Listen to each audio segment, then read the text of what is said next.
केंद्र शासनाच्या योजनांचा केंद्रीय आयुष्य व कुटुंब कल्याण राज्यमंत्री यांनी घेतला आढावा। योजनेचा लाभ शेवटच्या गटांपर्यंत पोहोचवावा। नामदार प्रतापराव जाधव। केंद्र शासनाच्या विविध योजनांचा लाभ तळागाळातील शेवटच्या गटांपर्यंत प्रभावीपणे पोहोचवावा असे निर्देश केंद्रीय आरोग्य व कुटुंब कल्याण राज्यमंत्री तथा दिशा समितीचे अध्यक्ष प्रतापराव जाधव यांनी दिले।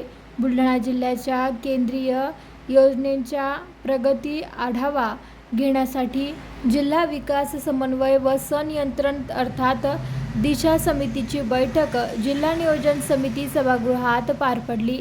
या बैठकीच्या अध्यक्षस्थानी केंद्रीय राज्यमंत्री तथा खासदार नामदार प्रतापराव जाधव हे होते। या बैठकीला जिल्हाधिकारी डॉक्टर प्रवीण कुमार देवरे, मुख्य कार्यकारी अधिकारी गुलाबराव खरात यांच्यासह उपजिल्हाधिकारी, उपविभागीय अधिकारी, विविध विभागांचे अधिकारी व कर्मचारी उपस्थित होते।